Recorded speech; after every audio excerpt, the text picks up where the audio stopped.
السلام علیکم ورحمۃ اللہ وبرکاتہ۔ سامعین کیسے ہو؟ انشاءاللہ خیریت سے ہوں گے۔ آج ایک بہترین وظیفہ ہے، خصوصاً بالخصوص ان لوگوں کے لیے جس کو کثرت احتلام یہ بیماری لاحق ہوا ہے۔ کثرت احتلام ایک مضر بیماری ہے، اس وجہ سے انسان کی طاقت بالکل ختم ہو جاتی ہے، اور اس کی وجہ سے ان کی ذہنی مرض بھی سوا ہوتا ہے، باطنی تو دور کی بات۔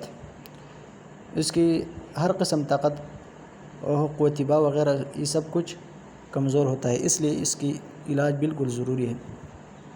اس کے لیے بہترین علاج آپ سب کے لیے، جب کوئی شخص ایسا ہو جو کثرت احتلام کی وجہ سے مجبور ہو کر بالکل تنگ آ گیا ہو، تو ان کے لیے ایک بہترین طریقہ اور بہترین وظیفہ بتاتا ہو۔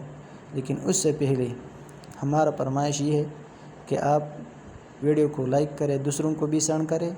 اگر سینڈ کرنا نہیں ہے تو چینل ضرور سبسکرائب کریں۔ بس سبسکرائب کرنا اور لائک کرنا یہ تو ہمارا اس وظیفہ دینے کی ایک شکرانہ ہے، اور انشاءاللہ مفید وظائف ہم آپ کو دیں گے۔ تو طریقہ یہ ہے کہ جب کوئی شخص کثرت احتلام سے بالکل تنگ آ گیا ہو، تو جب بستر پر جاتے ہیں تو جاتے وقت سورہ طارق والسماء والطارق وما ادراک ما الطارق النجم الثاقب یہ سورت آخر تک سورہ طارق مکمل پڑھ لیا جائے تو کبھی کثرت احتلام کا مرض نہیں ہوگا، اور اگر پہلے سے یہ مرض ہو تو بالکل ختم ہو جائے گا۔ یہ بالکل مجرب ہے، بالکل ہم نے اس پر تجربہ کیا ہے، اس لیے اس کو اپنانا چاہیے۔ ایک اور طریقہ اور بھی ہے، لیکن اس میں تھوڑا سا شائبہ ہے، اس لیے میں آپ کو یہ نہیں بتاتا ہوں۔